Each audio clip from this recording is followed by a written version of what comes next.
الحمدللہ رب العالمین والعاقبۃ للمتقین والصلاۃ والسلام علی سید المرسلین اما بعد فاعوذ باللہ من الشیطان الرجیم بسم اللہ الرحمن الرحیم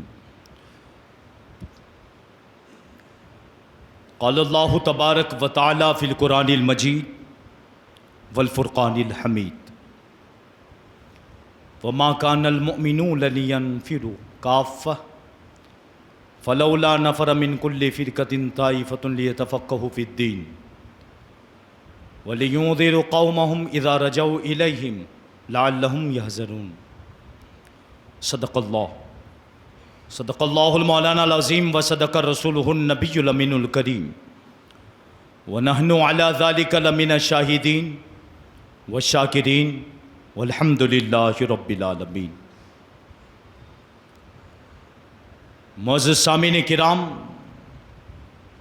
آئیے ہم اور آپ مل کر سب سے پہلے آفتاب ہدا، ماہتاب عطا، در بحر صفا، معدن اتقا، سید الاصفیاء، جلوہ حق نما، عکس نور خدا، صاحب حلتا، احمد مجتبی، محمد مصطفیٰ صلی اللہ تعالیٰ علیہ وسلم کی بارگاہ بے کس پناہ میں درد و سلام کا نذیر عقیدت پیش کریں، باواز بلند پڑھیں صلی اللہ علیہ النبی والہ صلی اللہ تعالیٰ علیہ وسلم، صلاۃ و سلام علیک یا رسول اللہ صلی اللہ تعالیٰ علیہ وسلم۔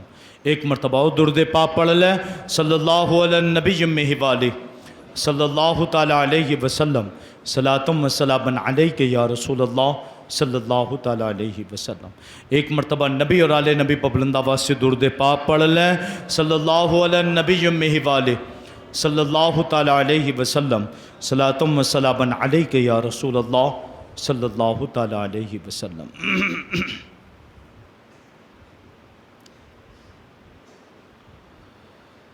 اللہ تبارک و تعالی قرآن پاک میں ارشاد فرماتا ہے، وَمَا كَانَ الْمُؤْمِنُونَ لِيَنْفِرُوا كَافَّةً، کہ یہ نہیں ہو سکتا کہ مسلمان سب کے سب نکل جائیں، ایک ساتھ سارے مسلمان نکل جائیں، یہ نہیں ہو سکتا۔ فَلَوْلَا نَفَرَ مِن كُلِّ فِرْقَةٍ طَائِفَةٌ لِيَتَفَقَّهُوا فِي الدِّينِ، مگر ہاں ایک گروہ جماعت سے نکلے، ایک گروہ چند لوگ نکلیں جماعت میں سے، لیتفقہوا فی الدین، اور دین کی سمجھ حاصل کریں، وَلِيُنذِرُوا قَوْمَهُمْ اِذَا رَجَعُوا إِلَيْهِمْ، اور پھر جب گھر لوٹیں تو اپنی قوم کو ڈرائیں، لَعَلَّهُمْ يَحْذَرُونَ، شاید کہ قوم بچ جائے۔ اس آیت کریمہ میں اللہ تبارک و تعالیٰ نے علم دین حاصل کرنے کی فضیلت بیان کی ہے، اور پہلا جملہ کیا کہا؟ یہ نہیں ہو سکتا کہ سارے مسلمان عالم بن جائیں، یہ نہیں ہو سکتا، مگر معاشرے میں سے چند افراد جائیں، نفر جماعت کو کہتے ہیں، فلولا نفر من کل فرقۃ طائفۃ لیتفقہوا فی الدین، ایک گروہ جماعت میں سے چند لوگ جائیں اور جا کر دین میں سمجھ حاصل کریں، دین سیکھیں، اور پھر کیا فرمائیں؟ دین جب سیکھ لے، وَلِيُنذِرُوا قَوْمَهُمْ إِذَا رَجَعُوا إِلَيْهِمْ، جب دین سیکھ لیں اپنے گھر لوٹ آئیں، تو پھر اپنی قوم کو ڈرائیں، اپنی قوم کو ڈرائیں، لعلہم یحذرون، شاید کہ قوم ڈر کے بچ جائے گناہ سے۔ اب یہاں اس آیت کریمہ میں علم دین حاصل کرنے کی فضیلت بیان کی جا رہی ہے کہ سب کے سب بن جائیں، یہ نہیں ہو سکتا، مگر چند لوگ اٹھ کر نبی پاک صلی اللہ تعالی علیہ وسلم کے دین میں سمجھ حاصل کریں۔ معزز سامعین کرام، آج کے تقریر کا میرا موضوع ہے اسلام اور ایجوکیشن، تعلیم، علم۔ جس دور میں ہم جی رہے ہیں یہ وہ دور ہے جہاں پر پورا معاملہ خلط و ملط والا ہے، یعنی بہت ایسے لوگ ہیں جو فن تو حاصل کر لیتے ہیں مگر علم دین سے کورے ہیں۔ نبی پاک سید عالم صلی اللہ تعالی علیہ وسلم کے دین سے کورے ہیں۔ سوال کرنا، پوچھنا، پوچھوانا، یہ پوچھنا بھی علم کی چابی ہے، سوال کرنا بھی علم کی چابی ہے، مگر آج ہماری قوم اور قوم کے نوجوان سوال کروانے بھی شرما رہے ہیں۔ سوال علم کی چابی ہے، اب جب سوال علم کی چابی ہے تو زمانے جاہلیت میں بھی ایک دوسرے سے لوگ پوچھتے تھے اور علم حاصل کرتے تھے۔ پھر وہ دور آیا جس میں اسلام آ گیا، تو اسلام کے اوائل کے اندر شروع میں معاملہ یہی رہا، پوچھ کر، بات چیت کر کے، سوالات کے ذریعے ایک دوسرے سے پوچھتے تھے، اس کا مطلب کیا، یہاں کیا ہوگا، آگے کیا کرنا ہے، یہ کام کیسے کریں، الغرض پوچھ کر علم حاصل کرتے تھے، کیونکہ سوال جو ہے وہ علم کی چابی ہے۔ جہالت بدترین چیز ہے، جاہل رہنا یہ بدترین جرم ہے، جہالت سب سے بدتر ہے، علم افضل ہے۔ ہر فضیلت کا جامع علم ہے، مگر آج قوم کے نوجوان اسی علم سے دور ہے۔ اب سوال یہ ہے کہ سوال کرنا علم کی چابی ہے تو نوجوان سوال کروانے میں گھبراتے کیوں ہیں؟ قرآن صاف لفظوں میں کہہ رہا ہے، پوچھو ان لوگوں سے جو اہل ذکر ہیں اگر تم نہیں جانتے۔ یعنی کہا گیا اس آیت کریمہ میں کہ اے نہ جاننے والوں سے پوچھ لیا کرو، پوچھنے میں شرم نہ کرو، کیونکہ جہالت سب سے بڑی شرم ہے۔ پوچھ لینا یہ علم کی چابی ہے، سوال کر کے اگر پوچھ لو گے تو علم حاصل ہو جائے گا، اور نہ پوچھنا سب سے بڑی جہالت ہے۔ آج کل شرم کے مارے ہم اتنے نیچے آ چکے ہیں کہ ہم سوال تک نہیں کر رہے ہیں کہ حضرت وضو یہ ہم صحیح کر رہے ہیں یا غلط کر رہے ہیں، غسل ہمارا یہ صحیح ہے یا غلط ہے۔ بہت سارے لوگ ایسے ہیں جن کو ان تمام چیزوں میں علم ہی نہیں ہے، مگر سوال میں بھی شرماتے ہیں۔ میرے پیر و مرشد حضور شیخ الاسلام والمسلمین ارشاد فرماتے ہیں، سوال کرنے میں کبھی نہ گھبرائیں، بلکہ یہ بھی نہ دیکھیں کہ سوال چھوٹا ہو کر بڑے سے کر رہا ہے یا بڑا ہو کر چھوٹے سے کر رہا ہے، بلکہ سوال کرنے میں یہ دیکھا جائے گا جس سے میں کر رہا ہوں وہ علم والا ہے کہ نہیں ہے۔ اگر علم والا ہے اور عمر میں چھوٹا بھی کیوں نہ ہو تو بڑوں کا بھی حق ہے اس سے سوال کریں، شرم محسوس نہ کریں، کیونکہ علم ایک ایسی چیز ہے جو آدمی کو فضیلت بخشتی ہے۔ علم آدمی کو فضیلت بخشتی ہے، مگر آج ہمارا معاشرہ اسی فضیلت سے خالی ہو چکا۔ مثال کے طور پر ایک بزرگ تھے جو کھڑے ہوئے اور کھڑے ہو کر انہوں نے کیا کہا پتہ؟ مجھ سے پوچھو، مجھ سے سوال کرو، میں آپ کے سوالوں کا جواب دوں گا۔ انہوں نے 3 بار کہا سلونی سلونی، مجھ سے پوچھو، مجھ سے پوچھو، مجھ سے پوچھو. جب آپ نے سوال کیا، حضرت امام اعظم ابو حنیفہ رضی اللہ تعالیٰ عنہ اس وقت بالکل چھوٹے تھے، مجلس میں محفل میں بیٹھے ہوئے تھے. امام اعظم ابو حنیفہ اسی مجلس میں، اور وہ بزرگ سوال کر رہے ہیں کہ مجھ سے پوچھو، میں آپ کے سوالوں کا جواب دوں گا. کیا پوچھنا چاہتے ہو؟ امام اعظم ابو حنیفہ بھی بچے ہیں. انہوں نے سوچا یار میں اتنا چھوٹا ہوں، میں کیا سوال کروں. تو امام اعظم کے بغل میں ایک شخص بیٹھے تھے. امام اعظم نے ان سے کہا کہ میری طرف سے تم سوال کرو کھڑے ہو کے. امام اعظم سے وہ کہنے لگے، نعمان بن ثابت رضی اللہ تعالیٰ عنہ سے، کیا سوال کروں، کیا سوال کروں؟ امام اعظم نے کہا ان سے پوچھو جو کہہ رہے ہیں کہ مجھ سے سوال کرو میں جواب دوں گا.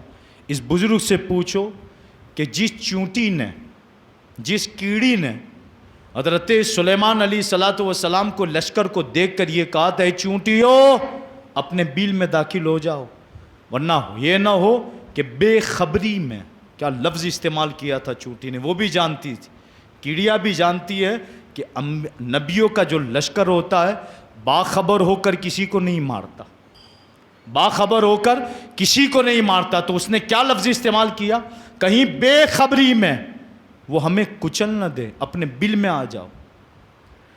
یہ قرآن پاک کی آیت کریمہ ہے. تو حضرت امام اعظم ابو حنیفہ کہہ رہے ہیں تم کھڑے ہو کر سوال کرو، جس چونٹی نے اس سب چونٹیوں سے، کیڑیوں سے کہا تھا اندر آ جاؤ، وہ چونٹی نر تھی کہ مادہ تھی؟ نر تھی کہ مادہ تھی؟ اور دوسرا سوال یہ کرنا، بال، ہمارے سلوں میں جو بال ہے عدد کے اعتبار سے ایک ہی ہے یا بے کی ہے؟ ہم کہتے ہیں نا ایک ہی بے کی. جفت ہے یا تاک ہے؟ تاک مطلب عدد، تاک کا مطلب ہوتا ہے ایک ہی، جیسے ایک. جفت کا مطلب ہوتا ہے جوڑ جوڑ، دو دو، جو دو میں تقسیم ہو جائے. ہم ایک ہی اور بے کی سے اسے پہچانتے ہیں. امام اعظم کا دوسرا سوال یہ تھا کہ آپ اس بزرگ سے سوال یہ کریں کہ ہمارے سروں میں جو بال ہے عدد کے اعتبار سے تاک ہے یا جفت ہے؟ جب وہ بزرگ کھڑے ہوئے انہوں نے کہا حضور میں آپ سے سوال کرنا چاہتا ہوں. آپ نے فرمایا سوال کیجئے. کہا حضور پہلا سوال میرا یہ ہے کہ جس کیڑی نے، جس چونٹی نے حضرت سلیمان علیہ الصلوۃ والسلام کے لشکر کو دیکھ کر یہ کہا تھا اے چونٹیوں، اے کیڑیوں اپنے بل میں آ جاؤ، کہیں ایسا نہ ہو کہ سلیمان علیہ الصلوۃ والسلام کا لشکر بے خبری میں ہمیں کچل دے، وہ چونٹی نر تھی کہ مادہ تھی، مرد تھی کہ عورت تھی؟ اور دوسرا سوال، ہمارے سروں میں جو بال ہے وہ عدد کے اعتبار سے تاک ہے یا جفت ہے؟ وہ بزرگ تکتے رہ گئے اس سوال کے بعد، جنہوں نے خود اعلان کیا تھا پوچھو میں آپ کے سوالوں کا جواب دوں گا. جب امام اعظم نے اپنے بغل والے شخص کو کہا کہ کھڑے ہو کر میری یہ دو سوال ان سے کرو، جب دو سوال کیے گئے بزرگ خاموش ہو گئے. اس بزرگ کا پہلا سوال کیا تھا پتہ ہے؟ کہ کھڑے ہونے والے شخص، اے مجھ سے سوال کرنے والے، سچ بتاؤ یہ سوال تمہارا یا کسی اور کا ہے؟ یہ سوال تمہارا یا کسی اور کا ہے؟ اب وہ تو سچے لوگ تھے، سچے لوگ تھے. ہم جیسے ہوتے کہا نہیں میں نے سوچا ہے. ہم یہ نہ کہتے کہ جو بیٹھے انہوں کا ہے. انہوں نے کہا کہ حضور یہ میرا سوال نہیں، یہ بچہ بیٹھا ہے میرے بغل میں اس کا ہے. کہا اس بچے کو کھڑا کرے. امام اعظم ابو حنیفہ کو کھڑا کیا گیا، بچے ہیں ابھی، اور وہ بزرگ یہ بچے ہیں. وہ بزرگ کیا کہہ رہے ہیں؟ بیٹے سچ بتاؤ کیا تم کو ان دو سوالوں کے جواب آ رہے ہیں؟ امام اعظم ابو حنیفہ نے کہا ہاں حضور مجھے آ رہا ہے جواب. اب وہ بزرگ تعجب نہیں کر رہے ہیں کہ میں بوڑھا، یہ بچہ، میں اتنا بڑا ہو کر اتنے مجمع میں ان سے سوال کروں؟ نہیں، شرمائے نہیں، کیونکہ وہ جانتے تھے اگر علم رکھنے والا بچہ بھی ہو تو بوڑھے کا حق ہے بچے سے پوچھے. علم، سوال جو ہے وہ علم کی چابی ہے، مگر آج کا نوجوان یہی چیز بھول چکا ہے. نبی پاک کا پہلا مطالبہ اپنی قوم سے یہ تھا کہ ہو سکے تو عالم بنو، شریعت مطہرہ کے عالم بنو، اگر یہ نہ ہو تو علماء کی صحبت میں بیٹھنے والوں تو بنو، تاکہ سوال کر سکو، کچھ پوچھ سکو۔ میں اس طرح کی تجارت کرتا ہوں، اس میں یہ جائز ہے کہ ناجائز ہے؟ میں نماز پڑھ رہا ہوں، اس میں یہ چیزیں میں کرتا ہوں کہ کیا نماز ہو جائے گی کہ نہیں ہوگی؟ اس سے علم بڑھے گا۔ سوال شرمندگی نہیں ہے، سوال علم کو بڑھاتا ہے، جہالت شرمندگی ہے۔ علم فضیلت دیتا ہے، علم فضیلت دیتا ہے۔ یہ نہ دیکھیں میں بزنس میں، میں تاجر، میں قوم کا بڑا، میں امام سے پوچھوں، میں عالم دین سے پوچھوں۔ یہ ذہن، یہ ذہانت اپنے دل و دماغ سے نکال دے، کیونکہ قرآن کہہ رہا ہے پوچھو علم والوں سے اگر علم نہیں رکھتے ہو۔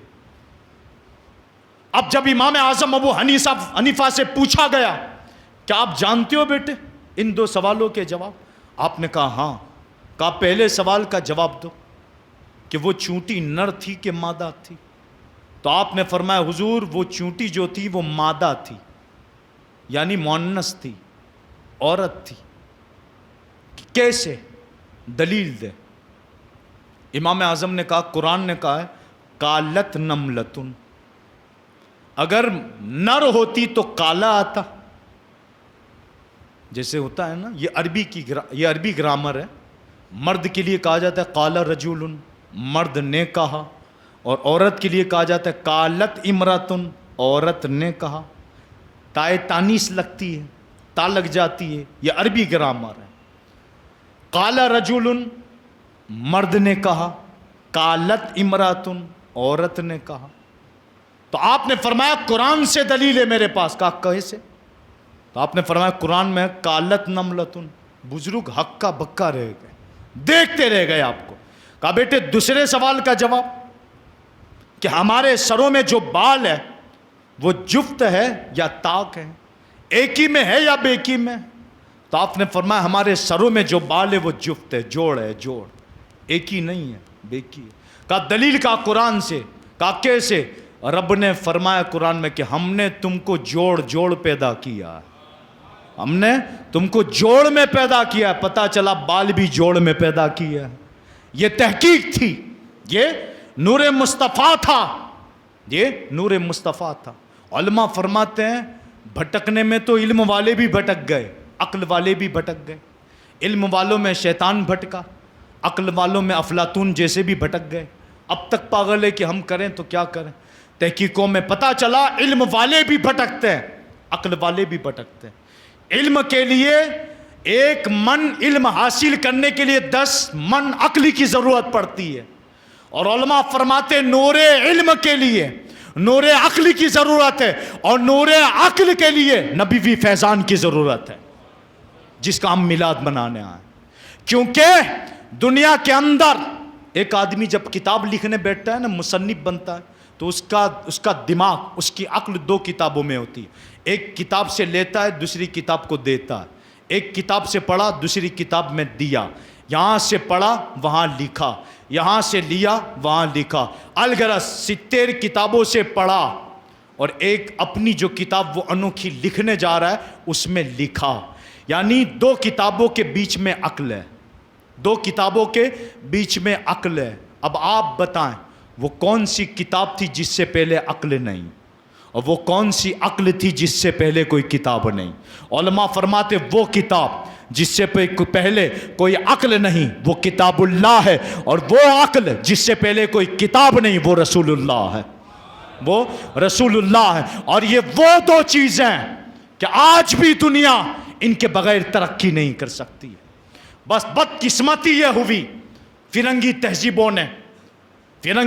تہذیبوں نے بٹوارے کے وقت جب ایسٹ انڈیا کمپنی نے ہندوستان پر قبضہ کیا اور ہندوستان کے بھولے بھالے لوگوں کو لوٹنا شروع کیا، اور جب ان کا آخری وقت آنا شروع ہوا کہ اب یہاں سے بھاگنا پڑے گا، اب یہاں سے بھاگنا پڑے گا، تو سارے پلاننگ انہوں نے بنا دی کہ اب کرنا کیا۔ تو سب سے پہلے علماء فرماتے ہیں یہ علی گڑھ یونیورسٹی کے وائس چیئرمین جو تھے نا سیر سید احمد، انہوں نے خود اپنی کتاب میں لکھا ہے پہلے کیا ہوتا تھا پڑھائی کا معاملہ، اسکول مدرسہ سارا کے سارا ایک ہی چھت کے نیچے ہوتا تھا. اسکول بھی اسی میں, مدرسہ بھی اسی میں. مثال کے طور پر 2 پیریڈ اگر ہم نے دنیاوی پڑھ لی ہے تو پھر 3 چیزیں ہم دین کی بھی پڑھ لیتے تھے. شریعت کے مسائل وہیں سیکھ رہے ہیں, نماز وہیں سیکھ رہے ہیں, قرآن وہیں سیکھ رہے ہیں, وہیں ہم حساب کی کتابیں بھی پڑھ رہے ہیں, وہیں ہم سائنس کی کتابیں بھی پڑھ رہے ہیں, وہیں ہم ساری کتابیں بھی پڑھ رہے ہیں. دنیا وہیں سیکھ رہے ہیں, انگریزی وہیں سیکھ رہے ہیں, دین بھی وہیں سیکھ رہے ہیں. ایک ہی چھت کے نیچے ساری چیزیں کی جاتی تھی. پھر انگریزوں نے ماحول بدلا, انگریزوں نے ماحول بدلا, فرنگی فطری انداز سے غالب آئی کہ انہوں نے اسکول مدرسے الگ کر دی. حالانکہ دین علم ہے, علم ہے. اگر ایک ڈاکٹر فن حاصل کر رہا ہے تو وہ بھی ایک علم ہے, ایک انجینئر فن حاصل کر رہا ہے تو وہ بھی ایک علم ہے. اسلام نے کسی بھی علم سے روکا نہیں ہے, بس ایک شرط لگائی ہے, ایک شرط لگائی ہے کہ ایسے ایجوکیشن سے بچنا جس میں رب اور رب کے رسول کی ناراضگی ہو. آخری جملہ کہہ رہا ہوں, 1 گھنٹے کا بیان 2 جملے میں بیان کر رہا ہوں. ایسے علم سے بچنا جو علم تمہیں رب اور رب کے رسول سے دور کر دے. اور موجودہ حالات میں جو نصاب اسکولوں میں پڑھایا جاتا وہ ہمیں قریب نہیں کر رہا, بڑے دور لے جا رہا, بڑا دور لے جا رہا ہے. کیونکہ یہ نصاب والدین کا نافرمان بناتا جا رہا ہے, یہ نصاب ہمیں آزاد بناتا جا رہا ہے, یہ نصاب ہمیں گویا کہ رب اور رب کے رسول کا باغی بناتا جا رہا ہے, یہ نصاب ہمیں ناچنے والا بناتا ہے, یہ نصاب ہمیں آزاد خیال بنا رہا ہے. یہ نصاب تو ایسا نصاب ہے کہ اتنے سال ہو گئے قرآن ہاتھ میں نہیں پکڑا. حالانکہ فضیلت اس علم کی تھی. یہ دنیاوی علم ہے, اگرچہ آپ حاصل کریں. لوگ کہتے ہیں اسلام نے منع کیا, اسلام نے کسی چیز سے منع نہیں کیا. اسلام کو داغدار نہ بنائے, ورنہ اگر اسلام منع کرتا تو یاد رکھنا غوث پاک کو 40 زبانیں یاد نہ ہوتی. امام احمد رضا پر آج تک تحقیق ہو رہی, 100 زبانیں یاد تھی, کسی نے کہا 104 یاد تھی, کسی نے کہا 105 زبانوں میں جواب دیے. اب تک تحقیق ہو رہی ہے, پتہ چلا علم حاصل کرنا کسی بھی زبان میں یہ منع نہیں ہے, ورنہ اتنی زبانیں یاد نہ ہوتی. اسلام نے روکا نہیں ہے, ہاں اسلام نے اس علم سے روکا ہے جو رب اور رب کے رسول سے دور کر دے. الغرض ایک ذہن دیا, ایک فکر دی انگریزوں نے, کیا یہ اسکول ہے, یہ مدرسہ. اور پھر کیا کیا, اسکولوں کو امیروں کی آماجگاہ بنا دیا اور مدارسوں کو غریبوں, یتیموں, بیواؤں کے حوالے کر دیا. یہ ایک تلخ حقیقت ہے جو ہم سب کو سمجھنی ہوگی. آج جو مدارس اس انداز سے گرے جا رہے ہیں اور مدارس اتنے تنزلی پر آ رہے ہیں, اس کی وجہ ہمارے خود کے اپنے ہاتھ ہیں. کہ ایک طرف دنیاوی تعلیم کے اندر بڑے بڑے امیروں کے بچے پڑھ رہے ہیں اور دین کی تعلیم میں ایک بھی امیر الا ماشاء اللہ اپنے بچوں کو نہیں پڑھا رہا. یہاں کے لیے اعلیٰ جسم والے, اچھے اعضاء, اچھے دماغ والے بچوں کو ان اسکولوں میں داخل کیا جاتا ہے. اگر اپنی زبان میں بولوں تو انگریزی تعلیم حاصل دی جاتی ہے. اور جو بچے دماغی اعتبار سے کمزور ہوں, جو بچے اعضاء کے اعتبار سے کمزور ہوں, جو گویا کہ کھور لے کر پیدا ہوا ہو اور یہ کہہ دے کہ یہ تو بڑا مستی خور پیدا ہوا ہے, اسے مدرسے میں ڈال دو, کمزور ہے اسے مدرسے میں ڈالو, عقل کم ہے اسے مدرسے میں ڈالو. الغرض مدارسوں کو یہ ہم نے نہیں دیے فکر, انگریزوں کی فکر تھی. انہوں نے بنائی, گھٹائی مدارس کی تعظیم, وقار, عزت, بلندی اور اس علم کی فضیلت کو گھٹایا. اور اس نے ایک ذہن دیا, اگر یہاں سے پڑھو گے مستقبل اچھا بنے گا. ایک فکر دی, اگر یہ بن رہے ہو, ہماری اسکولوں, ہماری تعلیم ہمارے نصاب کے نیچے آ کر پڑھ رہے ہو, تمہارا مستقبل اچھا ہے. اگر مولوی بنو گے, حافظ بنو گے, عالم بنو گے, آپ مستقبل نہیں سنوار سکتے. یہ ذہن انگریزی فکر نے دیا. اور پھر کیا کیا, انہوں نے اسکولوں کے اندر اعلیٰ ذہن والے, اعلیٰ جسم والے, اچھے اعضاء والے, اچھے گھر کے لوگ اور امیروں کے بچوں کو اسکولوں میں تعلیمیں دی گئی. اور ایک امیر آج بھی محبت رسول کا دعویٰ کرنے والا آڑ محسوس کرتا ہے, بڑی ذمہ داری کے ساتھ رب کے گھر میں کہہ رہا ہوں, بڑی ذمہ داری کے ساتھ، جس کا تجربہ ہے، ایک امیر آدمی مدرسے میں 15 لاکھ 10 لاکھ 20 لاکھ ہر سال کچھ نہ کچھ ضرور لکھوائے گا، مگر اپنے 3 بیٹوں میں سے ایک بیٹے کو عالم نہیں بنائے گا۔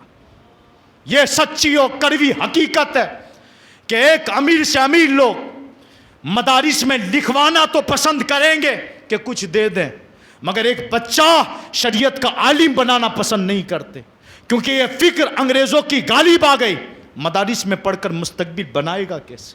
تو میرا بھی آپ سب سے سوال ہے، ڈاکٹر بننے میں، انجینئر بننے میں، یا کوئی بھی بڑا عہدہ ہو، ان ساری چیزوں کو حاصل کرنے میں 20 سال تو لگ جاتے ہیں، 15 سے 11 سال۔ آپ کی زندگی کے 15 سال بچپن کے ایسے ہی گزر گئے۔ آپ اگر 16 سال کے بعد اس میں داخل ہوئے تو آپ نے گویا کہ 27-28 سال تک، تو 28 کی آپ کی جو عمر ہوئی، اس سال تک تو آپ نے صرف وہ علم حاصل کیا۔ اب آپ نے جو حاصل کیا تھا، آپ کی نیت تھی مستقبل سدھرے گا، آپ کا مستقبل سدھرے گا۔ 15 سال 20 سال آپ نے ڈاکٹر بننے میں، انجینئر بننے میں، پیسوں کی بات نہیں کر رہا ہوں، میں سال گنوا رہا ہوں، اتنے سال آپ نے گزار دیے۔ اب آپ کی زندگی کے 30 سے 35 سال تو ایسے گزر گئے۔ اب آپ تلاش رہے ہو نوکری، چلو نوکری بھی مل گئی تو نبی پاک کا فرمان یاد ہے آپ کو؟ حضور نے فرمایا تھا میری آخری امت کی عمریں 60 سے 70 سال کے درمیان ہوگی، زیادہ نہیں جئیں گے، 60 سال 70 سال مر جائیں گے سب، اچانک ان میں بیماریاں پیدا ہو جائے گی، اچانک مریں گے۔ صحابہ نے پوچھا یا رسول اللہ 60 سے 70 سال میں؟ ہاں، آج دیکھ لیں، آپ اپنے گھروں اپنے محلے کا جائزہ لے لیں، یہ کورونا کال کے اندر ساروں کے دماغ ٹھکانے آئے کہ نہ آئے؟ سب تعجب میں تھے یا یہ ہو کیا رہا ہے؟ ابھی تو کل تو کھایا تھا، کل تو میرے ساتھ پیا تھا، پرسوں تو میں نے دیکھے، ترسوں تو میں نے ان کے ساتھ بات کی، یہ سارے جملے تمہیں جھنجھوڑ رہے ہیں اور تم سے کہہ رہے ہیں یہی تو ہے دنیا۔ 30 سال آپ نے ایسے گزار دیے، اور مستقبل کے لیے آپ کے پاس بچے کتنے؟ 30 سال۔ اس 30 سال کو سدھارنے کے لیے، بڑی ذمہ داری کی بات کر رہا ہوں، اس 30 سال کمانے کے لیے آپ نے 30 سال تو پڑھنے میں گزار دیے، اور 30 سال میں آپ بوڑھے ہو گئے، 60 سال کے ہو گئے، خدا نہ خواستہ اگر کچھ ہو گیا اچانک تو انتقال کر گئے۔ 30 سال سدھارنے کے لیے آپ نے 12 سال تک 15 سال تک انگریزوں کی فکر سے، انگریزوں کا بنایا ہوا نصاب پڑھتے رہے۔ کیوں؟ کیونکہ آپ کا مستقبل سدھر جائے۔ کاش 1 سال تک، کاش 2 سال تک آپ نے مدرسے کی ٹوٹی پھوٹی چٹائی پر مصطفیٰ جان رحمت کی شریعت پڑھی ہوتی۔ یہ مستقبل وقتی طور کا تھا، جس مستقبل کے لیے انگریزوں نے ہمیں رلایا ہے، اور آج ہر باپ یہ تو فکر کرتا ہے کہ بچوں کے مستقبل کا کیا، مگر ہمارے اکابرین، ہمارے علماء کہتے ہیں ہم بچوں کے مستقبل کی فکر کبھی نہیں کرتے کہ کریں گے کیا۔ ہاں، کھانا پینا رب کی ذمہ داری ہے، وہ کھلائے گا وہ پلائے گا، رب کی ذمہ میں وہ کھلائے گا وہ پلائے گا، یہ فکر کریں۔ اگر یہ جوان بچے جو آج کل فرنگی تعلیمات کے نصاب کی لپیٹ میں آ چکے ہیں، اگر یہ مر گئے تو ان کے ساتھ قبر میں بنے گا کیا، یہ فکر کی جائے، بجائے اس کے کہ یہ فکر ہو کہ یہ کمائیں گے کیسے، یہ کھائیں گے کیسے، یہ پیئیں گے کیسے۔ علماء فرماتے یہ فکر نہ کر، یہ ذمہ تو رب نے لے لیا، فکر یہ کر کہ مرنے کے بعد تیرے اس بچے کے ساتھ، تیرے اس بیٹے کے ساتھ، تیرے ان رشتہ داروں کے ساتھ قبر میں بنے گا کیا۔ 30 سال مستقبل کے لیے تو نے آخر جہاں ہمیشہ کے لیے رہنا اس زندگی کو بگاڑ دیا۔ اور فرق اسکول و مدرسوں میں اس انداز سے کیا، یا امیر یا غریب۔ آج دیکھیں حالات جو بن چکے ہیں مدارس کے اندر، آج بھی تجربہ اس لیے میں بیان کر رہا ہوں، آج بھی چند بچیاں ہمارے وہاں بھی داخلے شروع ہوئے تو 1-2 بچی تو ایسی آئی کہ میں نے ان کے والد صاحب کو بلایا کہ بھائی یہ بچی آپ کی، آپ لے جائیں۔ ماں بیٹھی ہے، ماں کیا جواب دے رہی مجھ سے، سارے عالمہ بھی ان سے سب سے کہہ رہی ہے حضرت کے سامنے کہ حضرت مستی خور ہے، پورے دن ستاتی ہے۔ اچھا 2 بچیاں کیا، وہ تو اسکول جاتی ہے، یہ ستاتی تھی۔ یعنی جو ستا ہے، جس کا دماغ نہ ہو وہ مدرسے کے اندر، مگر آج بھی یاد رکھنا، انگریزوں کو آج بھی مصطفیٰ جان رحمت مدینے سے کہہ رہے ہیں، اے انگریزوں سن لو، کان کھول کر سن لو، اور اپنے دل و دماغ کے کانوں کو کھول کے سن لو، آج بھی میری رحمت میرے گھروں میں غریبوں کو پالے ہوئے ہے، اور تیرا انگریزی تعلیمی نظام آج بھی امیروں کو پالتا ہے، میرا دین آج بھی مدرسوں میں غریبوں کو پال رہا۔ یہ بات ہے، نبی پاک زندہ باد۔ اور یہ بھی یاد رکھیں، مدرسے کل بھی بلال حبشی کے فیضان سے چلتے تھے، آج بھی چل رہے ہیں۔ اور مدارس جو ہے نا، مدارس جن کو ہم نے ہلکا بنا دیا، ایک جملہ بولا جاتا ہے نا، جیسے کسی بھی مدرسے میں اگر کوئی عالم بن جاتا ہے، فاضل بنتا ہے، حافظ بنتا ہے، یا بچیوں کو عالمہ بن جاتی ہے، فاضلہ بن جاتی ہے، تو ایک لفظ بولا جاتا ہے دستار فضیلت۔ دستار کہتے ہیں امامے کو، فضیلت یعنی فضیلت کی دستار۔ پرچہ چھپتا ہے جشن دستار فضیلت، جیسے 15 تاریخ کو ہمت نگر حسن شہید جہاں ہم پڑھے ہیں 5 سال تک، وہاں دستار فضیلت ہے، بچیوں کی بھی بچوں کی بھی۔ اب سوال یہ ہے کہ فضیلت نام کیوں رکھتے ہیں، لفظ فضیلت کیوں بولا جاتا ہے؟ دستار فضیلت، اور بچیاں ہو تو ایک لفظ بولا جاتا ہے ردائے فضیلت، فضیلت کی چادر، فضیلت کا امامہ۔ کیا مطلب؟ یعنی یہ اسٹیج پر جو بچے کھڑے ہو رہے ہیں حافظ بن کر، عالم بن کر، قاری بن کر، یہ سارے جو اپنے سروں پر امامہ پہن رہے ہیں، یہ اس بات کی دلیل ہے کہ امامے ہر ایک کے سر پہ نہیں سجائے جاتے، یہ فضیلت کا تاج چند لوگوں کے سروں پہ سجایا جاتا ہے۔ اور علماء فرماتے 3 لفظ مشتق ہے، ایک ہے کرامت، ایک ہے شرافت، ایک ہے فضیلت۔ کرامت، شرافت، فضیلت۔ کرامت تقوی سے ملتی ہے، شرافت نسب سے ملتی ہے، فضیلت علم سے ملتی ہے۔ بس کہنا اتنا ہے کہ موجودہ حالات میں دنیا بڑی خلط ملت ہے، نصاب مختلف ہے، اور چند نصاب تو وہ ہے جو رب اور رب کے رسول سے ہمارے بچوں کو دور کر رہا ہے۔ ایسے ماحول میں ایک باپ کی ذمہ داری ہے، حضور شیخ الاسلام نے اپنی ایک پوری کتاب لکھی، ایک رسالہ اسکول اور دینی تعلیم، ایک باپ پر زور دیا ہے، صرف اتنا کہ کوئی تعلیم اسلام منع نہیں کرتا، پڑھائیے، آپ چاند پر بھیجیے، چاند کو چھوائیے، آپ کے بچوں کو لے جائیے، آپ سورج تک لے جائیے، آسمان تک آپ اپنے بچوں کو، اسلام روکے گا نہیں۔ ترقی کروائیے، ڈاکٹر بنائیے، انجینئر بنائیں، آپ اگر خواہش رکھتے ہو تو سب بنائیں، اسلام روکتا نہیں ہے، کیونکہ جہالت شرمندگی ہے، مگر ڈاکٹر بننے کے ساتھ ساتھ، انجینئر بننے کے ساتھ ساتھ اتنا تو اس کو بنا دیں کہ وہ اس کی سمجھ میں دین آ جائے۔ اگر یاد رکھنا صرف ڈاکٹر بنے گا، صرف انجینئر بنے گا، صرف بڑے بڑے فن اور عہدے حاصل کر لے گا، نبی پاک کی شریعت نہیں ہوگی نا تو پھر کچھ بھی نہیں ہے۔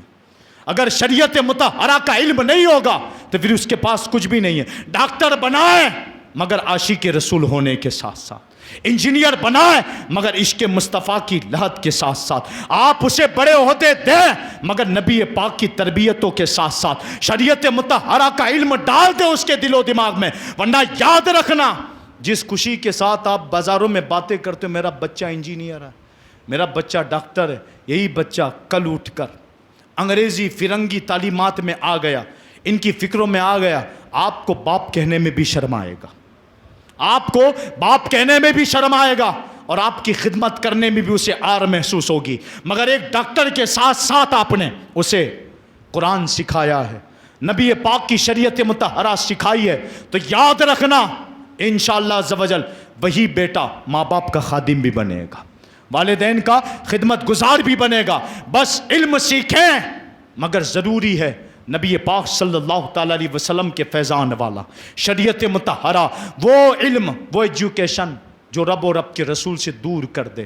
میری اپیل ہے اس علم سے خود بھی بچیں، اپنے بچوں کو بھی بچا لیں، اور جو علم رب و رب کے رسول کے قریب کر دے آپ آ جائیں اس کی طرف، آپ آئیں اس کی طرف۔ ڈاکٹر اقبال انگلینڈ پڑھتے تھے، انگلینڈ میں ڈاکٹر اقبال سے کسی نے کہا اقبال آپ تو انگلینڈ میں پڑھے ہو؟ کہا ہاں۔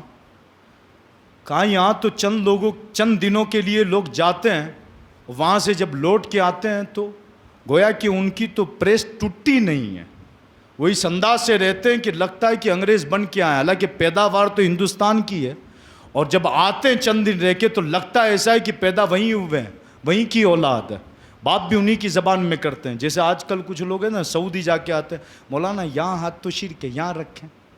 کچھ لوگ ہوتے ہیں حنفی، ان کو یہ بھی پتہ ہے ہم حنفی ہے، مگر ناف سے اٹھا کر سینے پہ رکھتے۔ کیوں رکھتے ہو؟ سعودی میں رکھتے ہیں۔ تو تیرا باپ تھوڑی ہے، سعودی شریعت نہیں ہماری، محمد عربی کی شریعت ہماری شریعت ہے۔ یہ آج کل جو آتے ہیں نا، حالانکہ وہاں لگاتے بیچارے جھاڑو ہی ہے، آفیسوں میں نوکری کرتے، 24 گھنٹے ان کی سگریٹیں لانا، پوتے لگوانا، جھاڑو لگوانا، اور یہاں کے پھر مفتی بنتے۔ یہ میلاد کے جھنڈے بدعت ہے، یہ کمکمے بدعت ہے۔ لہٰذا آپ نے جن کی غلامیاں کیا، آپ ان کی غلامی کرو۔ ہم جن کے غلام ہیں نا، ہم جن کے غلام ہیں وہ آقا ہے، جتنی محبت کی جائے اتنا کم ہے۔ آج کچھ لوگ کہتے ہیں قرآن و حدیث سے دلیل دو۔ میں نے کہا آپ ڈاکٹر بنے، اس کی دلیل دیں کہ آپ کا کہاں ذکر ہے کہ آپ ڈاکٹر بننا، آپ ڈاکٹر بننا یہ کہاں ذکر ہے؟ آپ بھی دیں نا۔ الغرض علماء فرماتے ہیں نبی پاک صلی اللہ تعالیٰ علیہ وسلم کے تعلق سے کہ حضور صلی اللہ تعالیٰ علیہ وسلم نے علم دین اور نبی پاک صلی اللہ تعالیٰ علیہ وسلم نے جو علم کی فضیلت بیان کی شریعت مطہرہ کی، وہ علم ہے جس علم کو حاصل کرنا ہر مومن پر ضروری ہے، جسے کہتے ہیں فرض علم کورس۔ ہم سب کے سب عالم بن جائیں یہ تو نہیں ہو سکتا، مگر قوم کے چند افراد اٹھیں، قرآن کہتا ہے جائیں اور دین میں سمجھ حاصل کریں، اور سمجھ حاصل کرنے کے بعد پھر اپنی قوم کی طرف جب لوٹے تو اپنی قوم کو ڈرائیں، تاکہ قوم ڈرنے لگے اور فلاح پا جائے، کامیاب ہو جائے، شاید کہ ان چیزوں سے بچ جائے۔ اب آپ سے صرف اتنا کہنا، آپ کریں کچھ نہیں، مگر اتنا تو کریں، آپ جس چیز کو حاصل کر رہے ہیں کرتے جائیں، جس علم کو آپ حاصل کر رہے ہیں وہ آگے بڑھے اس میں، مگر اس کے ساتھ ساتھ فرض علم کورس، یہ دعوت اسلامی کے ماں تک اس کا کورس بھی کروایا جاتا ہے، اور پوری کتاب چھپی ہوئی ہے، پوری کتاب چھپی، عقائد ہے، معمولات ہے، عملیات ہے، ساری چیزیں فرض علم کورس کے اندر ہے۔ آپ اس کو زبانی کر لیں، سمجھ میں نہیں آتا علماء سے پوچھیں، سوال علم کی چابی ہے، سوال علم کی چابی ہے، نہیں آتا سمجھ میں تو آپ پوچھیں، اور دعوت اسلامی نے ہر زبان میں وہ کتاب لکھ دی ہے۔ لہٰذا اب آپ یہ کہیں مجھے پتا نہیں تھا تو کل یہ عذر نہیں سنا جائے گا، کل یہ عذر نہیں سنا جائے گا۔ بار بار ان کتابوں کا اعلان ہوا، اور اگر آپ یہ بھی شوق نہیں رکھتے کہ پڑھیں، موبائلی کا شوق ہے، تو پھر میں آپ سے مشورہ دے رہا ہوں جو میں نے پہلے بات کہی تھی کہ چند گمراہ علماؤں کی تقریریں نہ سنیں، آپ سرچ ماریں دعوت اسلامی کو، اس میں دیکھیں فرض علم کورس، اس میں مفتی اصغر، بڑے بڑے مفتی صاحبوں نے پورا ایک کورس تیار کیا، فرض علم کورس، ایک ایک ٹاپک پر روزانہ سنیں۔ مثال کے طور پر آپ کا من کرا آج عقیدے پہ سننا ہے، عقیدے کو سرچ ماریں آپ، عقیدے پر فرض علم کورس، تو پورے عقیدے آ جائیں گے، ایک ایک عقیدہ آپ کو سمجھ میں آئے گا۔ روزانہ 10 منٹ کا بیان سنیں، ٹائم نکالیں کہ آدھا گھنٹہ دکان میں بیٹھ کر گھر میں آ کر اسے سننا ہے، کیونکہ یہ چیزیں سیکھنا ہم پر فرض ہے۔ مثال کے طور پر نمازی ہو آپ تو نماز کے مسائل سنیں روزانہ، اگر سمجھ میں نہیں آتے تو وہ چیز ہمیں سمجھائیں، ہمیں بتائیں کہ عالم دین سے بتائیں، وہ انشاءاللہ آپ کو سمجھائیں گے کہ کیا کہنا چاہ رہے ہیں، اس سے علم بڑھے گا، آپ جو غلطی پر تھے وہ دور ہوگی۔ آپ یہ نہ سوچیں کہ میں جاؤں، میں مسجد میں جاؤں۔ یاد رکھنا قوم کی ترقی کا معیار اور قوم کی ترقی کی بقا میدان جنگ سے لڑنے سے نہیں ہوتی، قوم کی ترقی اور قوم کی بقا یہ مسجد کی ٹوٹی پھوٹی چٹائیوں پر ہوا کرتی ہے۔ مگر آج قوم کا نوجوان انہی تمام چیزوں کو بھول چکا۔ ہوا یہ ہے کہ ہمارے سروں پر فرنگی نصاب، فرنگی تعلیم اتنی غالب آ چکی ہے کہ ہمارے پاس دین نام کی کوئی چیز ہی نہیں ہے۔ آج کچھ بچے جو سوال کر لیتے ہیں، یہ جو سوال ہو رہے ہیں آج کل، ٹوٹے پھوٹے لنگڑے لولے سوال، یہ سارے سوال کیوں ہو رہے ہیں؟ یہ فرنگی فکر کا نتیجہ ہے۔ اگر علم دین ہوتا تو آپ جان جاتے کہ یہ ساری چیزیں جھگڑوں کی نہیں ہیں، یہ جھگڑوں کی چیزیں نہیں ہیں۔ جو لوگ ہم سے سوال کرتے ہیں نا، یہ میلاد منانا، یہ کمکم ہے، یہ ساری چیزیں یہ کیوں ہے، ہم ان سے ایک ہی بات کریں گے، آپ یہ سوال نہ کریں، کمکم ہے، یہ ساری چیزیں تو کفر و ایمان میں فرق نہیں لاتی، کفر و ایمان میں فرق نہیں لاتی۔ آپ یہ بتائیں آپ ہمیں یہ بتائیں کہ فرض علوم کورس میں جو عقائد ہے اس کو ازبر جو آپ نے یاد کیا کہ نہیں کیا، وہ ہمیں بتائیں. عقائد کے تعلق سے بات کریں نا. آپ ہمیں ان چیزوں میں الجھا رہے ہیں جو کفر و ایمان کے درمیان فرق ہی نہیں لاتا. لہٰذا جوانوں کو چاہیے کہ الجھے نہیں، نہ سلسلہ بعد میں الجھے نہ عقائدوں میں الجھے. مفتی اعظم ہند علیہ رحمت الرضوان سے مختلفی مسئلہ پوچھا گیا تھا، مختلفی مسئلہ پوچھا گیا تھا کہ حضور اس کے بارے میں آپ کا کیا کہنا. آپ غصے ہو گئے اور غصے میں کہنے لگے اس جوان سے، تمہارا کام یہ سب پوچھنا نہیں ہے، وہ علماء کا کام ہے، ہم آپس میں بیٹھ کر اس کو حل کر لیں گے. تمہارا کام یہ ہے کہ تم ہم سے یہ پوچھو کہ وضو میں کتنے فرائض ہے، وضو میں کتنے فرائض ہے، غسل میں کتنے فرائض ہے. یہ تمہارا کام نہیں تھا کہ تم ہم سے یہ پوچھتے کہ یہ کیا ہے. الغرض آج ضرورت اس بات کی ہے جوانوں، ایجوکیشن کے نام پر جو گناہ ہو رہے ہیں، ایجوکیشن کے نام پر جو بے پردگیاں ہو رہی ہے، ایجوکیشن کے نام پر ماں باپ کے جو نافرمان بچے بنتے جا رہے ہیں، ایجوکیشن کے نام پر جو ننگے ناچ ناچے جا رہے ہیں، ایجوکیشن کے نام پر مرد و عورت خلط ملط کر رہے ہیں. پیار ہوتا ہے، یہ کیا کر رہے ہیں آپ؟ ہے نا، اسکولوں کو لو گارڈن کا نام دیا گیا، کام ملتے ہو بھلے اسکولوں میں. تو اب میں سوچ میں ہوں کہ یار اسکول ایجوکیشن تو ادب کا نام ہے، تہذیب کا نام ہے. ایجوکیشن کہتے ہی کسے ہیں کہ بچہ تہذیب والا بن جائے، مہذب بنے، مگر یہاں تو بگڑتا جا رہا ہے، روزانہ کوئی نئی چیز سیکھ کے آتا. ادب نام کی چیز ہی نہیں ہے، تو کون سا ایجوکیشن آپ اپنے بچوں کو سکھا رہے ہیں؟ ایک باپ کی ذمہ داری ہے. میں مخالف نہیں ہوں، پڑھا رہے ہو آپ کے اپنے پیسے ہیں، ٹیوشن آپ کرواتے ہو، روزانہ بچوں کو آپ بھیج رہے ہو ٹیوشن کے نام پر، آپ کے پیسے فالتو نہیں ہیں. آپ تحقیق کریں کہ بچہ گیا ادب کے ساتھ آیا بھی کہ نہیں آیا. سلام آپ دیکھیں اسکول سے بچے آتے کبھی کبھی سلام بھی نہیں کرتے. تو 8 گھنٹے میں ایک بچہ 8 گھنٹے تک اسکول میں رہتا، 8 گھنٹے آ کر بھی اتنا نہیں سیکھا کہ ماں باپ کے ہاتھ چومنے. تو پھر تو 2 گھنٹے والا مدرسہ اچھا، اگرچہ ٹوٹا پھوٹا ہے، آ کر السلام علیکم تو کہتا ہے. بات یہ ہے، یہ فکر ماری کس نے ماری؟ اور آج ہمارے مدارس کیوں خالی ہے، کیوں توڑ دیے؟ کیوں اس کے پیچھے کوئی طاقت نہ آئی کہ اسے بڑھایا جائے، آگے کیا جائے؟ الغرض اے میری قوم کے نوجوانوں، یاد رکھنا اتنی بات، ایجوکیشن علم ادب سکھاتا ہے، مگر آج بچوں سے وہ ادب دور ہوتا چلا جا رہا ہے. ایک باپ تھا، کسان تھا بیچارہ، وہ بیل چلاتا تھا، اور اس نے پوری زندگی بیل چلا کر کسی نے اس کے دماغ میں ڈال دیا اپنے 2 بچے کو پڑھاؤ یار، اعلیٰ ڈگری دلاؤ. وہ باپ پسینے میں ڈوب کر اپنے بچے کو انگریزی تعلیم دلائی، بڑے عہدے دلائے.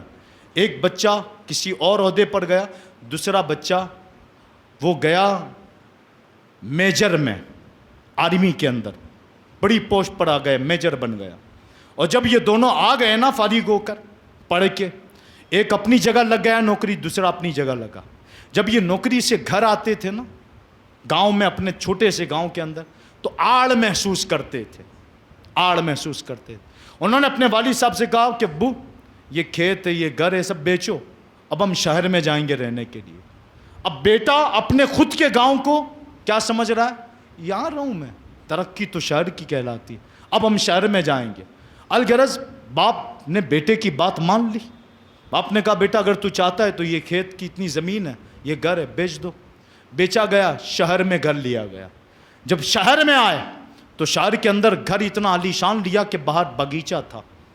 ایک دن یہ ہوا کہ اس باپ کا ایک بیٹا جو میجر تھا، آرمی میں تھا، اس کے کچھ دوست جو اس کے ساتھ پڑھتے تھے وہ اس کے گھر کے مہمان بنے. آئے گھر کے اندر، باپ بڑا خوش تھا، اور وہ باپ بیچارہ غریبی میں زندگی گزاری تھی. 1 روپے کا حساب اس کے پاس تھا. وہ جانتا تھا کس انداز سے پسینے میں ڈوب کر بیٹوں کو پڑھایا. الغرض وہ باپ بڑا خوش ہوا کہ میرے بیٹے کے دوست آئے. تو اس باپ نے گھر کے اندر ناشتہ تیار کیا، اور بیٹے باغیچے میں ٹیبل لگائے بیٹھے، بیٹا اور اس کے دوست باغیچے میں ٹیبل لگا کے بیٹھے ہوئے تھے.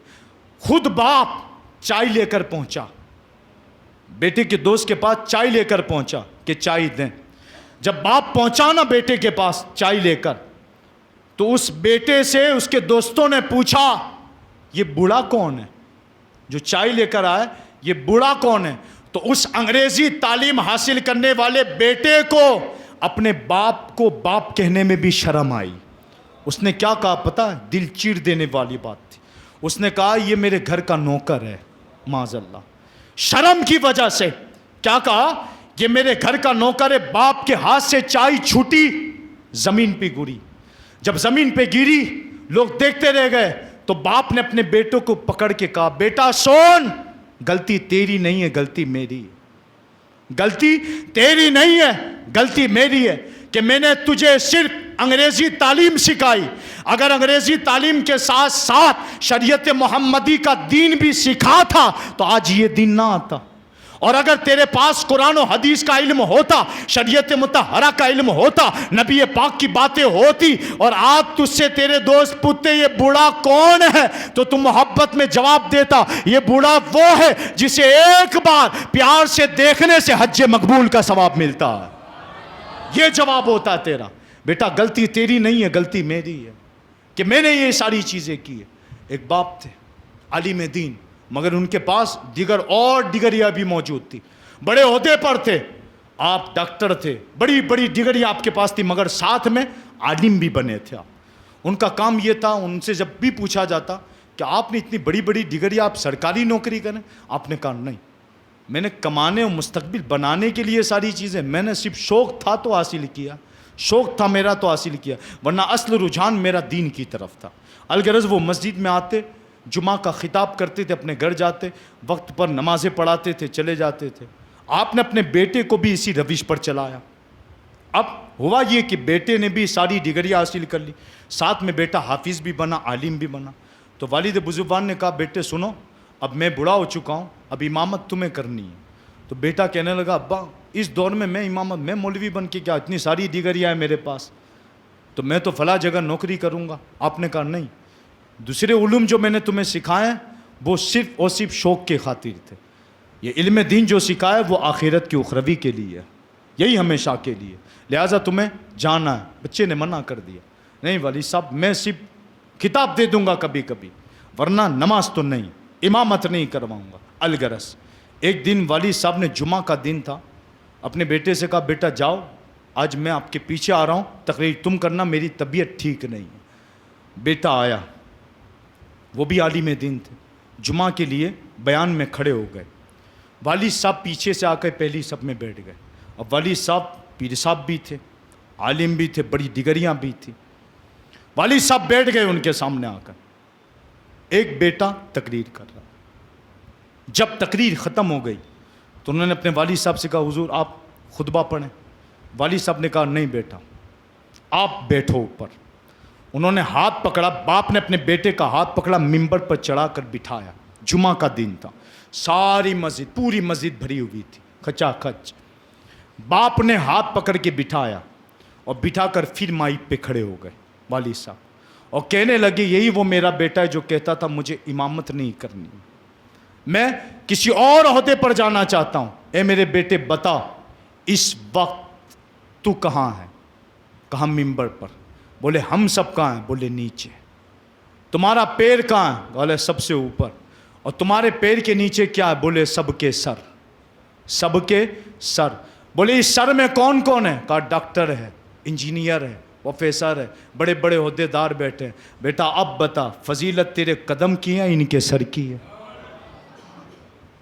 اتنی فضیلت یہ صرف دین دے سکتا ہے، انگریزی تعلیم کبھی نہیں دے سکتی۔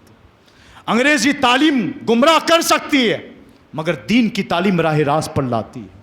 علماء فرماتے بناؤ اسکول بھی، مگر اسکول میں ایسا نصاب قائم کرو کہ بچہ اگر ایک طرف رشوت کی تعریفیں سنے تو دوسری طرف حدیث پاک بھی سنے، الراشی کل مرتشی کلاہما فی النار، کہ رشوت لینے والا رشوت دینے والا دونوں جہنم میں جائیں گے۔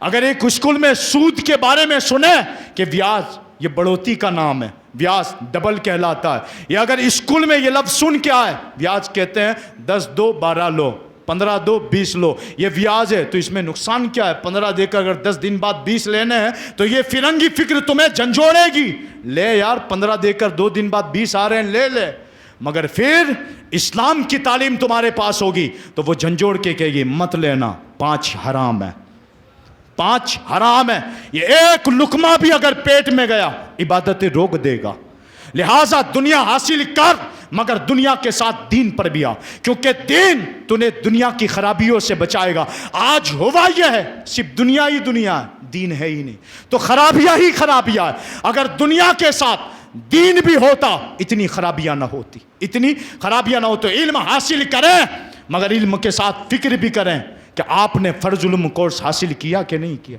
اگر نہیں کیا تو آئیں اس کی طرف اور سیکھیں، ورنہ کل قیامت میں آپ کا عذر قبول نہیں کیا جائے گا۔ حضور شیخ الاسلام نے اپنی کتاب میں یہی لکھا آخری صفحے کے اندر، عذر اب قبول نہیں ہو سکتا۔ کل تک امید تھی دیہاتوں میں ہوں آپ تک کوئی چیز نہ پہنچی ہو، آپ کہہ دو مولا مجھے پتہ ہی نہیں تھا، مگر آج ہر بچوں کے ہاتھ میں موبائل ہے۔ آج یہ عذر قبول نہیں ہوگا کہ ہم کو پتہ نہیں تھا یہ سیکھنا ہے، اب تو سب کو پتہ ہے، فرض علم سب کو سیکھنا ہے۔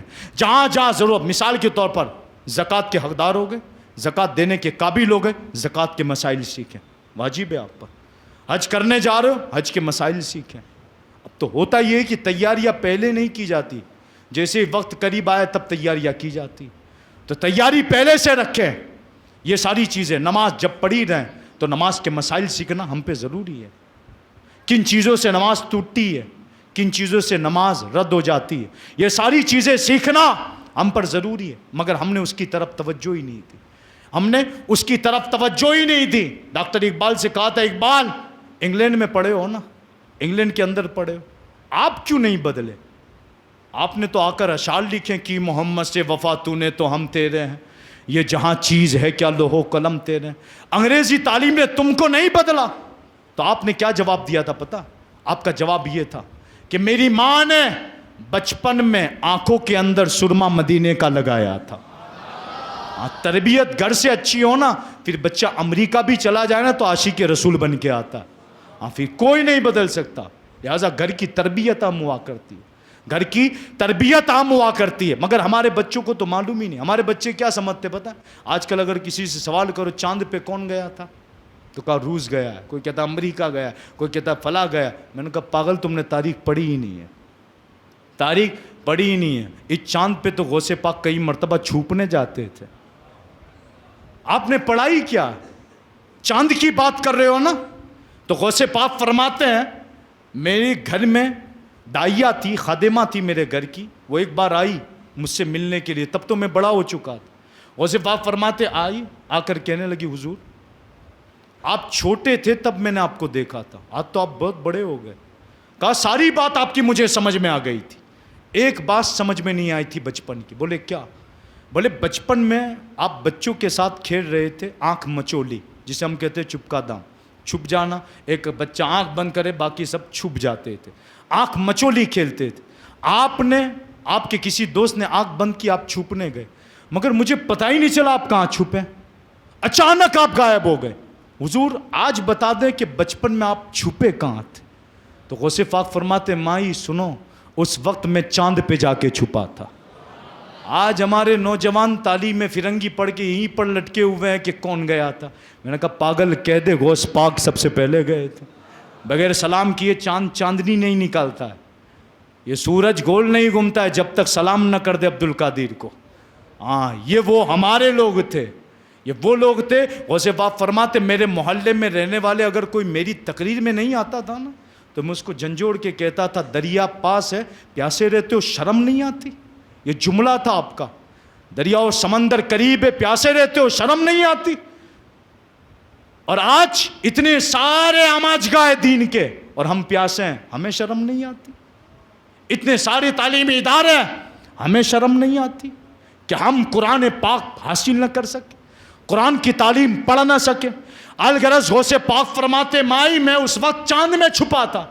کہا عبد القادر اس وقت تو تم چھوٹے تھے تو چاند میں چھپے تھے، اب تو بڑے ہو گئے اب کیا حال ہے؟ کہا ماں اب تو بہت آگے پہنچ چکا۔ بولے کیا حال ہے؟ اب کئی چاند عبد القادر کے دامن میں چھپے رہتے ہیں، اب کئی چاند غوث پاک کے دامن میں چھپے رہتے ہیں۔ کون غوث پاک؟ جس کی وسعت کا علم کوئی نہیں کر سکتا۔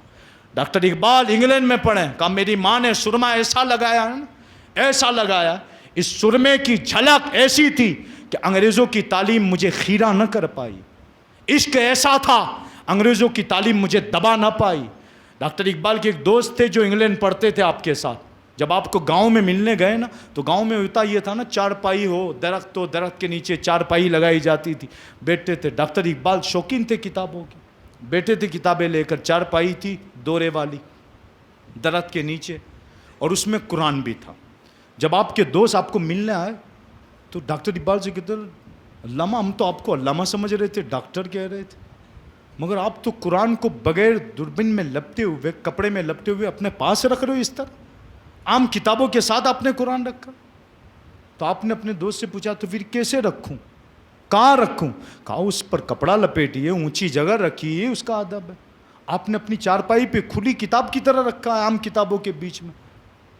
ڈاکٹر اقبال نے کہا کہ سنو، جب سے قوم نے اس قرآن کو الماریوں میں بند کیا ہے نا، تب سے قوم تنزلی پر آ گئی ہے، اور جب تک یہ قرآن سینوں سے چپکے ہوئے تھے نا تب تک کامیاب تھی، جب تک سینوں سے چپکے ہوئے تھے تب تک کامیاب تھی، جب سے دور ہوا یہ قرآن تب تک یہ امت تنزلی کی طرف جا رہی۔ اور نبی پاک صلی اللہ تعالیٰ علیہ وسلم نے فرمایا تھا، جس کا خلاصہ ہے میری امت ہر دور میں جب بھی کھڑی ہوگی قرآن پاک کے سہارے سے کھڑی ہو پائے گی۔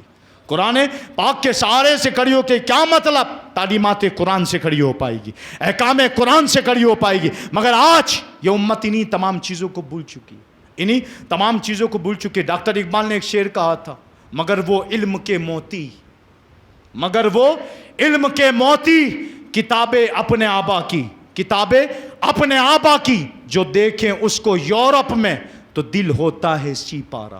کیا مطلب؟ ڈاکٹر اقبال کہتے ہیں میں انگلینڈ پڑھتا تھا نا، جب میں نے انگریزوں کی لائبریریاں دیکھی نا تو میں حیران ہو گیا، یار اپنی کتابیں ان کے پاس اور ہمارے نوجوانوں کے ہاتھوں میں موبائل۔ یہ سیرت تو ان کے ہاتھ میں ہونی چاہیے تھی، انہوں نے یہاں رکھی۔ پیر کرم شاہ ازہری ضیاء القرآن، یہ قرآن کی تفسیر آپ نے لکھی ہے، پاک زمین کے رہنے والے تھے، وہ کہتے ہیں ضیاء المصطفیٰ صاحب پیر کرم شاہ ازہری، ایک مرتبہ میری تقریر تھی انگلینڈ میں، تو میں نے انگلینڈ جب پہنچا، انگلینڈ کے اندر تقریر جب ختم ہوئی، دوسرے دن صبح میں مجھے چند لوگ گھمانے لے گئے، تو میں نے ان سے کہا کہ مجھے وہ یونیورسٹی دکھاؤ جہاں اقبال پڑھا کرتا تھا، جہاں اقبال پڑھتے تھے وہ یونیورسٹی مجھے بتاؤ۔ تو چند چاہنے والوں مریدوں نے مجھ سے کہا کہ چلیے حضرت۔ جب آپ گئے تو راستے میں بات ہوئی کہ اقبال نے جو وہ شعر لکھا ہے کہ وہ علم کے موتی، کتابیں اپنے آبا کی، جو دیکھیں اس کو یورپ میں تو دل ہوتا ہے سی پارا۔ مجھے وہ لائبریری تو دکھاؤ کہ جس کو دیکھ کر اقبال رویا تھا کہ یہ کتابوں تو ہمارے پاس ہونی چاہیے تھی، غیروں کے ہاتھ میں۔ انگلینڈ میں جب گئے یونیورسٹی کے اندر لائبریریاں دیکھی، پیر کرم شاہ ازہری ساری کتابیں چیک کر رہے تھے لائبریری کے اندر، ایک کتاب پر آپ کا ہاتھ پڑا، وہ کتاب آپ نے چیک کرنے کے لیے نکالی، جب اس کو کھولا نا رونے لگے، پیر کرم شاہ ازہری رونے لگے۔ اب یہ پیر کرم شاہ ازہری جو نا بہت بڑے پروفیسر تھے، ڈاکٹر تھے، مگر ساتھ ساتھ عالم دین بھی تھے۔ انہوں نے پوری قرآن کی تفسیر لکھی، ضیاء القرآن، ضیاء القرآن پڑھنے لائق ہے آپ کی تفسیر الغرض۔ وہ کہتے رونے لگے تو آپ کے مریدوں نے پوچھا حضور آپ رو رہے ہیں، وجہ کیا؟ تو آپ نے رو کر کہا تھا واقعی میں اقبال نے صحیح کہا۔ کہا حضرت رو کیوں رہے؟ کہ یہ کتاب جو دیکھ رہے ہو نا، یہ شیخ محی الدین ابن عربی کی کتاب ہے، شیخ محی الدین ابن عربی کی کتاب ہے، ان کے ہاتھوں سے لکھی ہوئی کتاب ہے۔ یہ کتابوں تو ہماری میراث تھی، بھلا دی ہم نے اپنی میراث کو جو آبا سے پائی تھی، بھلا دی۔ وہ کہتے ہیں تو ہماری میراث ہے، ہماری اپنی کتاب ہے، اور ان کی لائبریریوں میں یہ تو شیخ محی الدین ابن عربی کی کتاب ہے، یہ تو ہمارے پاس ہونی چاہیے تھی۔ اور آج ہمارے نوجوانوں کے ہاتھوں میں موبائل ہے، کتابیں بھول چکے، ان کے پاس ہے کتاب، وہ رونے لگے۔ کہا حضرت یہ تھے کون شیخ محی الدین ابن عربی؟ یہ ارتغل جو آپ آج کل جو چلا ہے نا ارتغل، اس میں دیکھا ہوگا آپ نے شیخ محی الدین ابن عربی کا نام آتا ہے اکثر۔ یہ شیخ محی الدین ابن عربی، یہ شیخ عربی کے بیٹے تھے، اور شیخ عربی جو تھے ان کی کوئی اولاد نہیں ہوتی تھی، شیخ عربی کی کوئی اولاد نہیں ہوتی تھی، وہ غوث پاک کے زمانے کے تھے۔ تو آئے غوث پاک کے پاس، غوث پاک کے پاس بات چیت ہوئی، غوث پاک سے شیخ عربی کہنے لگے کہ عبد القادر اتنے سال ہو گئے بچہ نہیں ہو رہا، اولاد نہیں ہے. غوث پاک نے آسمان پہ دیکھا، پھر نظر نیچی کی اور فرمایا عربی تیری کوئی اولاد لکھی نہیں ہے، تیری کوئی اولاد نہیں ہے. آسمان پہ میں نے دیکھ لیا کوئی نہیں. تو شیخ عربی بھی پہنچی ہوئی ہستی تھے، وہ بھی ولی کامل تھے. کہا حضرت آسمان پہ تو میں بھی کئی بار دیکھ چکا ہوں کہ میری اولاد لکھی ہوئی نہیں ہے، آپ کے پاس اس لیے تھوڑی آؤں کہ آپ آسمان دیکھیں، اب عطا کر دیں. آ گئے غوث پاک جلال میں. کہا عربی سن، کھڑا ہو، میری پشت سے اپنی پشت ملا، میری پیٹھ سے اپنی پیٹھ ملا. جا، میرے پشت میں ایک بچہ بتا تھا، وہ میں نے تجھے عطا کر دیا. ایک بیٹا بچا تھا جو میں نے تجھے عطا کر دیا. الغرض شیخ عربی کے وہاں ایک بیٹا پیدا ہوا. اب محبت دیکھ، آج کل کچھ کہتے ہیں نا محمد و علی جس کا نام ہو وہ مدد نہیں کر سکتے. میں کو پاگل، وہ تیرا عقیدہ ہوگا. یہاں شیخ عربی کی محبت دیکھ غوث پاک سے. جب بچہ بھی پیدا ہوا نا تو آپ کے نام پہ نام رکھا، محی الدین. کیا نام رکھا؟ محی الدین ابن عربی. شیخ محی الدین ابن عربی. اور یہ شیخ محی الدین ابن عربی اتنے بڑے عالم دین تھے. ایک مرتبہ پڑھا رہے تھے، پڑھاتے پڑھاتے ایک آیت آئی سورہ یوسف کی، جس کے اندر دیکھ جب حضرت زلیخا نے حضرت یوسف علیہ السلام کو کمرے میں کھینچ کر لے گئی تو زلیخا نے تو ارادہ کر لیا تھا، قریب تھا حضرت یوسف بھی آ جاتے قریب، اگر رب کی دلیل کو نہ دیکھتے تو قریب آ جاتے. جب یہ پڑھا رہے تھے نا تو حضرت شیخ عربی محی الدین ابن عربی کہتے ہیں یار حضرت یوسف علیہ السلام نے کیا دیکھا تھا، وہ رب کی دلیل کیا تھی؟ تو انہوں نے تفسیر کی ساری کتابیں منگوائی، دیکھنے لگے. تو کسی میں لکھا تھا آپ نے اپنے والد بزرگوار حضرت یعقوب علیہ السلام کو دیکھا.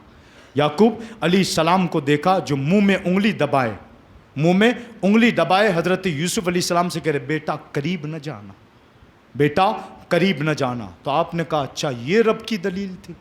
پھر دوسری تفسیر نکالی تو اس میں لکھا تھا آپ نے کنواں دیکھا جس میں آپ کو پھینکا گیا تھا تاکہ آپ ڈریں اور قریب نہ جائیں. تیسری تفسیر یہ تھی آپ نے اپنے 11 بھائیوں کو دیکھا. چوتھی تفسیر یہ تھی کہ آپ نے جبریل امی کو دیکھا.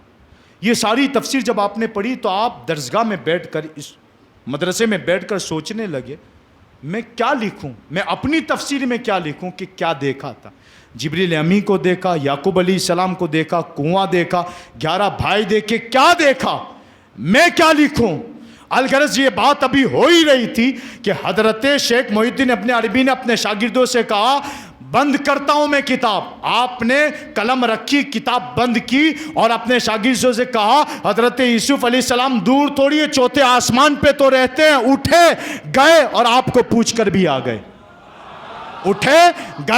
پوچھ کر آ گئے کہ حضور آپ ہی بتا دیں آپ نے کیا دیکھا تھا. اس شخصیت کا نام تھا شیخ محی الدین ابن عربی. شیخ محی الدین ابن عربی. ایسے لوگوں کی کتابیں آج گیروں کے ہاتھ میں اور ہمارے جوان موبائلوں میں. ایجوکیشن تو پڑھ رہے ہیں جو رب اور رب کے رسول سے دور کرنے والا. اسلام نے تعلیم سے نہیں روکا مگر اس تعلیم کا حکم دیا ہے جو رب اور رب کے رسول سے قریب کر دے. الغرض جاتے جاتے آخری بات تاکہ قرآن کے شوقین بنے. ایک ساندھو تھا جوگی جو خواجہ غریب نواز کے پاس آیا اور اس جوگی کے پاس چند وظائف ایسے تھے قرآن کے، یہ بھی لوگ کرتے تھے. قرآن کی برکت تھی کہ اگر غیر لوگ بھی کر دیں نا تو وہ بھی دل کی تجلیوں پر نگاہ رکھتے تھے. دل کی غیر کر لے تو یہ حال تھے، اگر ماننے والے کر دے تو ان کا حال کیا ہوگا. اب وہ جو جوگی تھا نا قرآن کے فضائل کو جانتا تھا، آیتیں پڑھ پڑھ کے اس نے نفس پر کچھ قابو پا لیا تھا. وہ آیا خواجہ غریب نواز کے پاس. خواجہ غریب نواز کو کبھی دائیں سے دیکھ رہا ہے، کبھی بائیں دیکھ رہا ہے، کبھی اوپر دیکھ رہا ہے، کبھی نیچے دیکھ رہا ہے، کبھی پیچھے سے دیکھ رہا ہے. جب دیکھ گیا نا ساری جگہ سے خواجہ غریب نے اس کو دیکھ لیا، پھر سامنے آیا. کہا حضور ایک بات بتاؤ. خواجہ غریب نواز نے کہا تعجب سے کیوں دیکھ رہا ہے، کبھی دائیں کبھی بائیں، کبھی اوپر کبھی نیچے کبھی پیچھے، تعجب سے کیوں دیکھ رہا ہے. کہا حضور تعجب سے اس لیے دیکھ رہا ہوں اوپر سے لے کر نیچے تک نور ہی نور ہے، اوپر سے نیچے تک نور ہی نور ہے. نہ حسد ہے، نہ کینہ ہے، نہ بغض ہے، ساری چیزیں صاف ہے. اور تعجب اس بات کا ہے کہ آپ کے دل پر ایک سیاہ نقطہ ہے. آپ کے دل پر ایک سیاہ نقطہ ہے، وہ کیوں؟ پورا جسم نورانی ہے آپ کا اندر سے، کچھ بھی نہیں ہے، مگر آپ کے دل پر ایک سیاہ نقطہ ہے، کیوں؟ تو آپ نے فرمایا تیری وجہ سے۔ خواجہ غریب نواز کیا کہہ رہے ہیں؟ تیری وجہ سے۔ بولے وہ کیسے؟ کہا تو ایمان لے آ، وہ نقطہ نکل جائے گا، ایمان تو لے آ، وہ نقطہ نکل جائے گا۔ بولے حضور دل آپ کا ہے، نقطہ آپ کے دل پر ہے، میرے ایمان لانے سے کیا فائدہ؟ آپ نے کہا لیا تو صحیح۔ کہا حضور قدموں میں گرا، ایمان لائے، جب کلمہ پڑھا مومن ہو گیا، تب آپ نے کہا اب دیکھ۔ جب اس نے دیکھنا شروع کیا تو وہ نقطہ ختم ہو چکا تھا، وہ نقطہ ختم ہو چکا تھا۔ تو وہ کہنے لگا حضور وہ نقطہ تو چلا گیا، مگر وجہ تو بتا دے وہ تھا کس چیز کا؟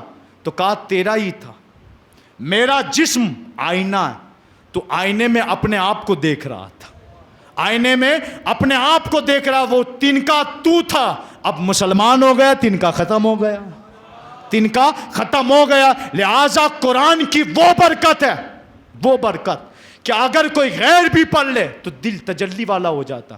لہٰذا اپنوں کو چاہیے قرآن کو صرف الماریوں کی زینت نہ بنائیں، خود بھی پڑھیں، اپنے بچوں کو بھی پڑھائیں، اور علم وہ حاصل کریں جس میں اللہ اور اس کے رسول کی رضا موجود ہو۔ اسی لیے ڈاکٹر اقبال نے کہا تھا اللہ سے کرے دور وہ تعلیم بھی فتنہ، اللہ سے کرے دور وہ تعلیم بھی فتنہ، اولاد بھی املاک بھی جاگیر بھی فتنہ، اولاد بھی املاک بھی جاگیر بھی فتنہ۔ اور جو رب سے قریب کر دے وہ مال بھی اچھا، اولاد بھی اچھی، املاک بھی اچھا، وہ علم وہ ایجوکیشن بھی اچھا، مگر جو رب سے دور کر دے وہ کل بھی فتنہ، آج بھی فتنہ، قیامت تک فتنہ۔ اللہ تعالی ہم سب کو صحیح علم دین حاصل کرنے کی توفیق رفیق عطا فرمائے۔ السلام علیکم ورحمۃ اللہ وبرکاتہ۔